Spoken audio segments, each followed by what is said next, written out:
Classic Restos, proudly brought to you by Shannons Insurance, Hare and Forbes Machinery House, Reiko Filters, Evans Waterless Coolants, and Pace Farm.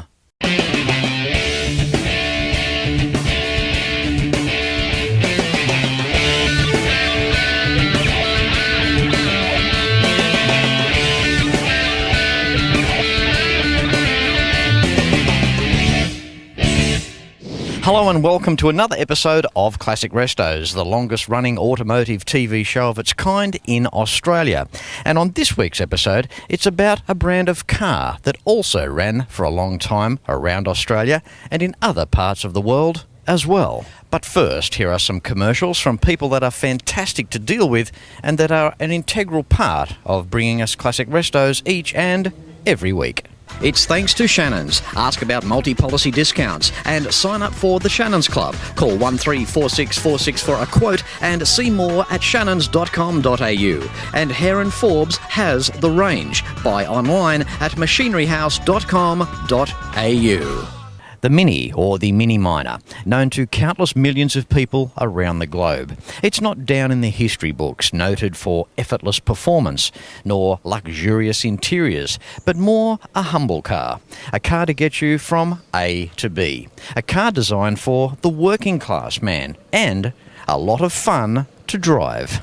So today it's an opportunity, a chance to showcase the mighty Mini and let them have their day in the sun. Welcome to the 2017 Mini Kingdom Online 2nd Annual Show and Shine.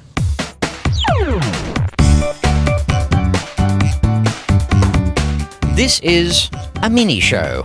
Well, not a mini show, it's a big show, but it shines the spotlight on one of the smallest production cars built. Humble, simplistic, and in some cases, almost 3/4 of a tonne of attitude. The history of the Mini has entertained millions of people over half a century. Well, of course, the Mini was a small, economical car. If it had have gulped fuel, it just would not have made sense. It was produced by the English-based British Motor Corporation, or known as the BMC. Well, don't be late because you'll get the DCM.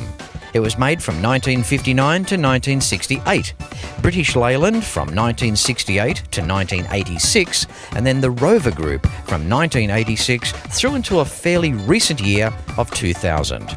Early engines gave choice of really small through to small, 848cc, 970cc, 997cc, 998cc, 1071cc, 1098cc, and the coolest kid on the block ran the 1275cc, almost a healthy 1.3 litre engine. The shape of the Mini was virtually exclusive. It was an icon of 1960s British culture. Interior space was different. From the outside, it looked so small you wouldn't think anyone could fit on the inside. To think a couple of big burly highway patrol cops squeezed inside these things, they'd get to know each other fairly quickly. Funny enough though, front leg room for people in front was amazing, catering for almost the tallest person and their donuts. This Mini set the benchmark of a space-saving transverse engine front-wheel drive layout, which allowed 80% of the area of the car's floor pan to be used for passengers and luggage, inspiring many car makers to follow in design thereafter. Would you believe that in 1999, the Mini was voted the second most influential car of the 20th century? No, me either. But the Mini came in behind the Ford Model T and ahead of the Citroen DS and Volkswagen Beetle. Amazing stats. There is some nice racing history for this small car as well. Known to many as the Brick, they sit so low, it's as though it doesn't have any tyres fitted at all. But here lies the distinct advantage of handling. Built into subframes, the rubber cone system gave a raw and bumpy ride, accentuated by the woven webbing seats. But the rigidity of the rubber cones, together with the wheels' positioning at the corners of the car, gave the Mini go-kart-like handling. And in Cooper S trim, under brakes and around corners, the Mini could reduce speed, negotiate the corner, and slingshot back out while others were still turning in. The Mini project came about because of a fuel shortage caused by the 1956 Suez crisis. Petrol was once again rationed in the UK. Sales of what large cars there were slumped, and the market for German bubble cars boomed. Some basic design requirements were laid down. The car was based on a box that measured 10 feet by 4 by 4 feet. The passenger accommodation should occupy 6 feet, that's 1.8 metres, of the 10-foot length. A total of over 5 million Minis were manufactured, with nearly 1.6 million sold in Britain. Well, there's no doubt that the Mini is a very interesting car, and that voiceover man, well, he could have spoken for hours. But it's time now to go and speak to some owners of these British icons. With me now, the Mini enthusiast chairman. We have Rob. Hello, mate. Hello, Fletch. How are you? Good, mate. Thanks for having me along. That's all right, mate. Thanks for coming along. That's right, an opportunity to showcase these mighty Minis. Yeah, the little pocket rockets that probably the most iconic car of the 20th century, the little Mini. We have lots of cars on Classic Restos. Of course, we have our iconic Australian makes, we have our American makes. These car shows don't come along all that often, and it was good the diary was free, because I thought, hey, what an opportunity to put the spotlight on some British cars. Now, the Mini Car Club of New South Wales, tell us about that. All right, well, the Mini Car Club in New South Wales came out of a couple of clubs, but they've basically been going for 50 years. It was from a group of enthusiasts started up in a garage back in the 60s when, of course, the iconic car came along, and it's just grown from there. It's an amazing thing, isn't it, that such a car that was made as a basic model for the struggling person to get from A to B all these years later, they made millions of them, and now it's a car so iconic and with a massive following. Yeah, you're right there. Sir Alec Izagonis, the original designer, was given a brief after the Suez oil crisis to design a car that was used very little petrol and used most of the parts that were already in production with BMC. Yep. Awesome stuff, Rob. Now, you're watching the show, you'd like to be a part of the Mini Car Club of New South Wales. Now, social media these days, Facebook, everyone's easy to find, but contact details, Rob? Yeah, look, we've got social media we're doing with Facebook. We've got a website, miniclub.com. All the details and all the methods to sign up and join the club. Good on you, Rob. Look, lots coming up for 2017. Obviously, every year you guys have got plenty happening. What a whole bunch of fun, hey? Great people, fun cars. Well, that's what it's all about. It is, Fletch, and I really appreciate the time that you're giving us to showcase our cars. That's all right. And get more of them out there. Yep.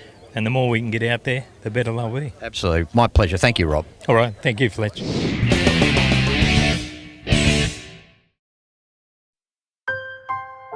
We've always had a few cars. They're all special. The T-Bird. Oh, that's mine. The Combi for when we want to get away. The XR8. It's going to be a classic. They're all insured with Shannons, We've also got Shannon's Home and Contents cover. which helps protect our automotive collectibles, tools and memorabilia in the home and garage. If you're motoring enthusiasts like us, it's got to be. Shannon's. Shannons Insurance for motoring enthusiasts. Call 13 46 46 for a quote.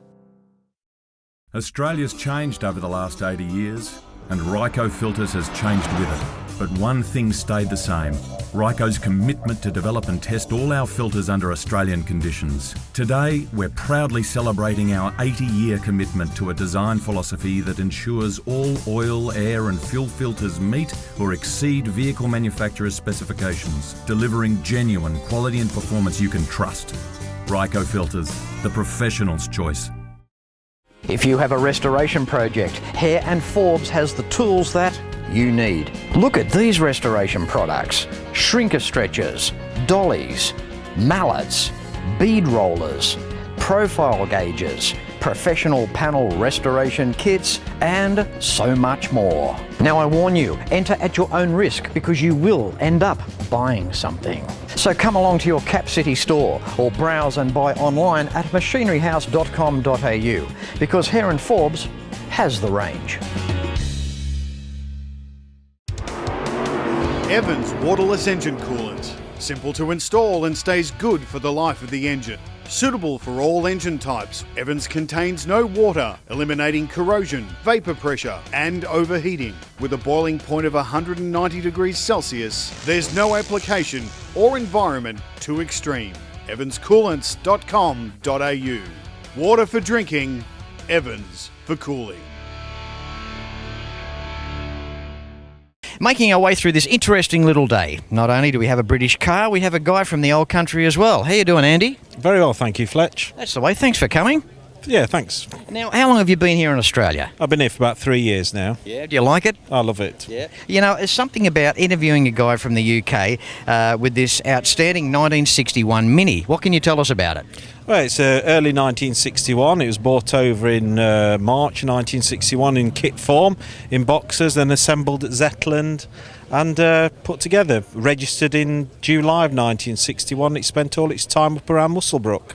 What does it mean to you, being here in Australia and hanging around a car that was manufactured and, well, sold millions in the UK? Well, I've always had Minis since about I was about 17 years old when I had my first Mini, and always loved them. And to get one as close to 1959 as possible, and in as superb condition as this one is, it's all a bonus. Now, Andy, what were the Poms thinking when they designed these things? Not the easiest to work on, right? That's true, but the spark plugs are easy to get to, but so is the water. Water gets in the generator, the distribute on the spark plug, so they commonly break down when it rains. But they were designed in a country that gets a lot of rain, right? Yeah, true. And what's the story of the fan? It doesn't pull air through the radiator, it actually pushes, right? It does, yeah, that's correct. It pulls it through the grill and then back out through the radiator. But it does that with the water as well. And the heat off the engine. Yeah, and the heat off the engine too.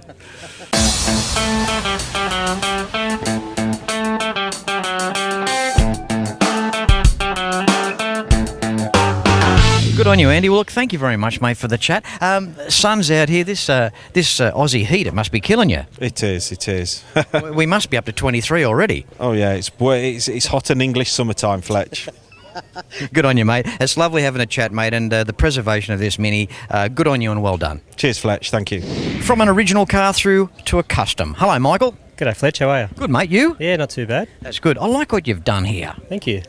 You've got a 1976 Mini Clubman, and you've thrown a little bit of your own persona into it. Yes, mate. Yeah, just trying to do something a little bit different in the Mini scene. Most things have been done, so just my own little touch on the car. Yep. I like your attention to detail. Everywhere you look, even down to a heater wire going to the switch there near the head, everything's neat. Your wiring's neat. Carbon fibre look-alike as well. Yeah. Bit of that going on. Yeah, did it all myself. Took me about 8 months in the garage at home, a lot of late nights, and yeah. Okay, Michael, here in the go-go department, what are we looking at? Okay, so here we've got a 998 that's been highly modified by one of the legends, Graham Russell, local guy to Sydney here. It's got one of his custom downdraft Weber setups. Again, being the little 998, I kind of did it to stir some of the bigger guys up in the bigger Minis. So, And why didn't you go at 1275? I guess, again, being something different, I made just as much power as what the guys make in the Cooper S's out of this little motor, which was always the plan. Yep. No matter where you look at this car, from under the bonnet, even through from your engine mounts, through to, as I mentioned before, your wiring, you've chromed the alternator, you've just done some little touches that aren't over the top. You've just dressed it up and it looks very, very neat. We look on the inside, the seats are good, comfortable? Yes, they are. They're actually out of the newer Minis, the Rovers, had the headrest chopped off. Just to make it that old classic low back seats. Yep. The original rear seat is still in there, just been retrimmed. And again, my own little touch to it. Now, by 1976, British Leyland, they were making the Minis here in Australia, right? Correct, yeah. So this car was actually made at Zetland in Sydney. And I believe the car was in Sydney most of its life before it came down to Wollongong to live with me. So It's interesting too, the tradition when we look on the outside of the bodies where they still have kept the external seams and external door hinges as well. Correct, yeah. So the seams, the doors pretty much are all the same. It's just the front side of the car. These are actually known as the square nose, where the earlier Minis are known as the round nose Minis. Right. Before I let you go, the type of wheels and then paint colour. Okay, so the paint colour is Scarlet O'Hara. Original paint colour, and the wheels are a 12x5, so a little bit bigger than the original ones, and they're a mini light rim. Yeah. And they're iconic with the brand too, aren't they? They are. So I've actually got the original Mini GT wheels on there, but in fact, got a flat tyre on one of them, so I've got these wheels on there for the show today. Good on you, mate. Thank you. Nice meeting up with you, Michael. Fletch. Thank you very much. You're welcome, mate.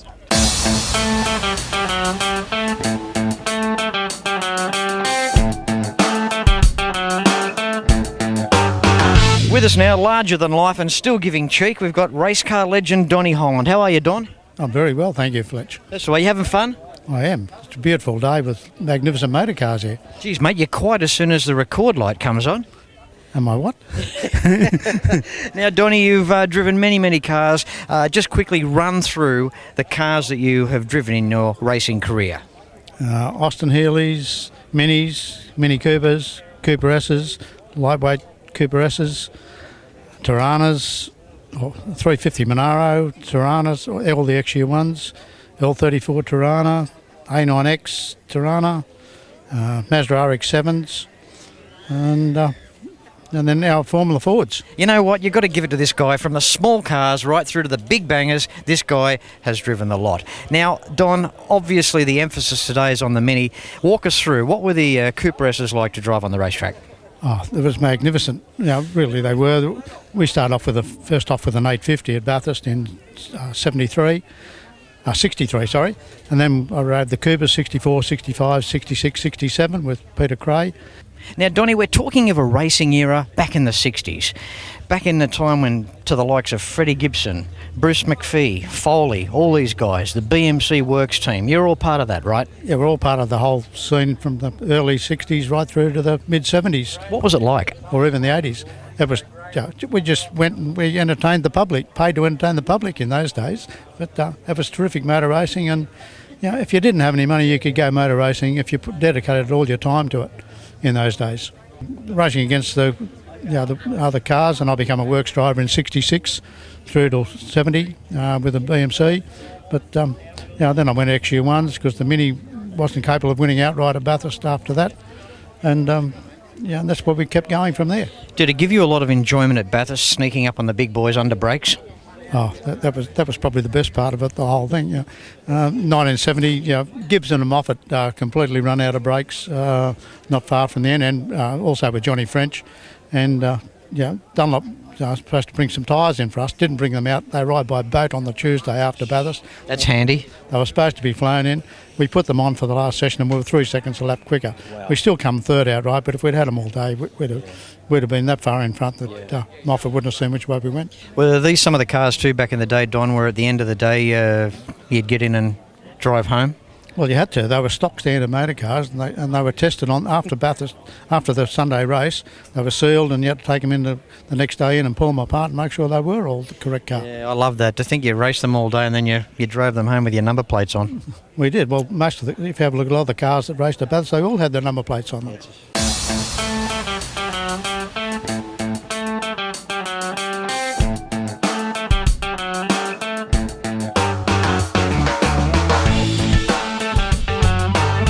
Donnie, we'll have to leave it there, mate. We could talk to you for ages. On the behalf of everybody, thank you for coming along here today. It's been wonderful catching up with you and hearing just some of your stories, mate. Thank you. Well, thanks very much, Fletch. It's been a magnificent time to be here and try to recollect all these old memories and some of the magic minis that are here today.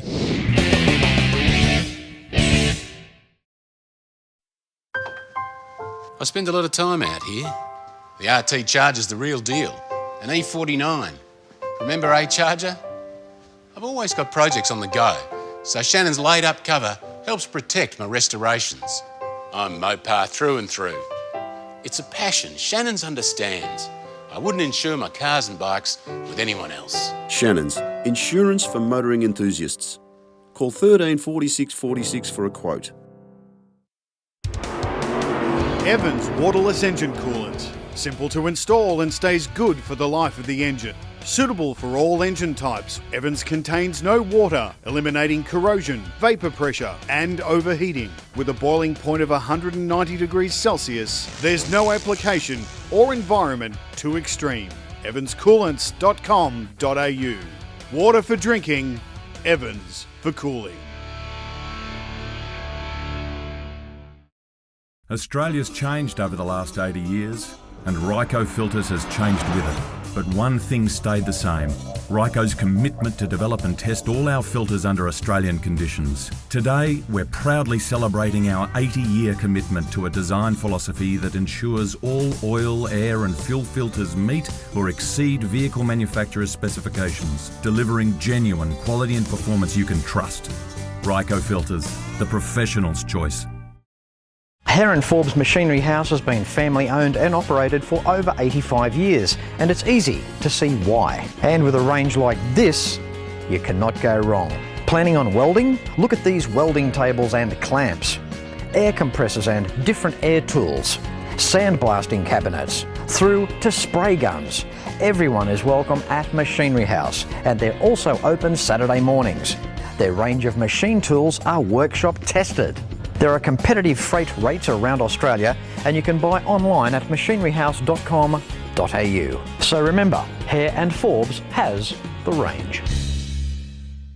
Time for a pretty original Cooper S now. Hello, Ian. Hi, Fletch. How you doing? Good, you? Yeah, great. Yep. That's good. You're a big fella. How do you fit into the little car? Well, because it's a Mini, you can fit in. The legroom in front, it's very surprising, isn't it? It's huge, yeah. They're a very big car. First Cooper S I had got stolen. I went and sat in a brand new XU1. My head hit the roof and the steering wheel was on the side. No good. Went and bought another Cooper S. This is it. Wow. Yeah. Now, I mentioned the word original. Yes. In its entirety, a percentage out of 100, how original is she? Oh, she's probably 80-90%, yep. Okay. Yep. So walk us through the time you've had it, Ian, what you've done to it, and what happened to the extra 10 or 12% to take the 100% away. Okay. Well, the engine's been out, obviously, and been rebuilt. Of course, they wear out, and it's done 91,000 miles. So, yeah, the engine's worn out. So, yeah, that's one thing. It's got a tacho sitting up on top of the dash, which is so you can see it. It's got a sports steering wheel. Of course, all Minis have sports steering wheels. And that probably detracts enough. A couple of gauges in the dash that are a bit different too. Well, to me, so far, that's stuff that can be replaced, right? Oh, yes. Yeah. They're period items. Yeah. Ian, on an emotional level, what does the Mini mean to you? Mate, it's very emotional. Yeah, I've had a great time with Minis, racing them, showing them, all that sort of thing. I met my wife. Courted my wife in the car. My children gone to their formals and weddings in the car. So it's family. Yeah. It really is family, yeah.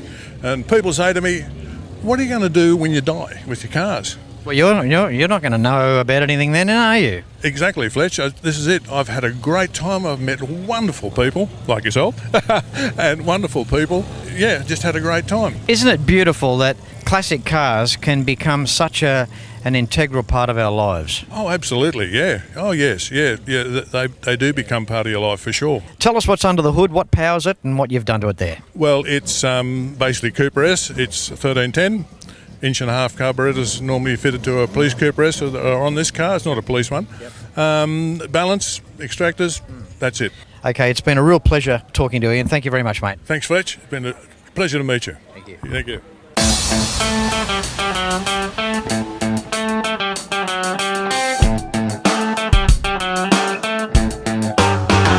Wow, what a variety of cars are here today. We've had an original car on the show, we've had a bit of a custom on the show, now we've got fully blown custom. This represents that there's no limit to the imagination. How are you, Michael? I'm good, thanks, Fletch. Great. That's great, mate. 1978 Mini, and you've gone berserk on this thing. Absolutely. That was the plan from the start. I built standard Minis, and this time my wife said, let's do a bling Mini. Mate, you'll never grow old when you've got this. Absolutely, never. First question, what's the paint colour? It's called Harlequin, blue to red. And it depends obviously on what angle the sun shines or the light shines as to what colour it is. It's like an orangey tinge to a purple. Now, Michael, I always admire somebody that brings a photo album. There's shots there showing us the car when you found it. The poor girl. I mean, you know, you've revived this. You've given it its second life. But not only have you given it a second life, you've hurled it into an all-new dimension. An all-new dimension that back in the 70s, I guess people would never have thought one day that the car would look like this. Absolutely not, no. And what inspired you? Well, I've done a few trips to the UK for International Mini Meet. I've been there in 2009, 2014, and I'm going in May this year, 2017, and I'm planning to go in 2019. And they have a paddock of 3,000 to 4,000 minis, and you can imagine that there's every type, standard right through to Exhibit A. Yep. And I saw a car in 2009 painted this colour, and it inspired me. I said, that's the colour I want. Okay, Michael, time to talk about the engine. It's screaming at us to talk to it. You've done some extensive modifications. You've even got some cooling around the induction system. Run us through some of the stuff you've done here. It is a standard A-series engine. The engine has been modified. It's been bored out, bigger size. It's about 60 thou over. Originally, when I did it, I was going to turbo it. But the guy that does the engine work, machining, said, well, how about we go supercharged? So that's the path I've gone. The supercharger is off a new BMW Mini. It's an Eaton M45, and it's just running a carburetor. It's a fairly basic setup. It really needs to be fuel injected to do the fueling properly. So because of that, the tube gets very cold because it's sucking fuel up. And it's very hard to drive in stop-start traffic because the fuel runs back down the tube when you're idling and the car stalls. So I did a bit of research, came up with this theory that if I heated the tube, the fuel would vaporise a little bit better, and it has. It's made the car about 80% more better to drive in the traffic than what it was. Michael, thank you so much. It's a nice way to round off today's episode. As I said, where do you start? I mean, there were some fantastic minis here, and guys put their heart and soul into these cars, and it really shows in an event such as this, and that's exactly what you've done here too. The Mini Car Club of New South Wales also responsible for gathering everybody here today. Correct. You guys have done a great job. Thank you. Yes. Well, I've been working on it over the last few months with Facebook. Amazing what you can do on Facebook nowadays. And that's how we now gather the crowd today that you saw here. Well, they should be a major sponsor of my show. I mentioned them enough. Okay. You take care, Michael. I will. Thank you, Fletch. Thanks very much. You're welcome, mate. Look after the wizard. I will. Thank you. Well, what do you think of that big show? A big show about the mighty Mini. And it was brought to us by Mini Kingdom Online in conjunction with the Mini Car Club of New South Wales. Keep an eye out on social media for a return of the event in 2018. In the meantime, no matter where you're watching Classic Restos from, until next week, please ride and drive safe. I'm Fletch, and I thank you very much for watching.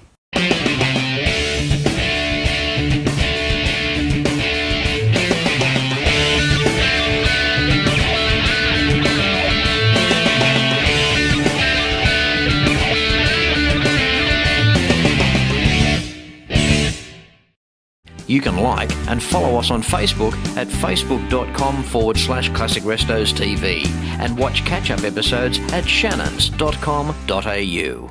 Classic Restos, proudly brought to you by Shannons Insurance, Hare and Forbes Machinery House, Reiko Filters, Evans Waterless Coolants, and Pace Farm.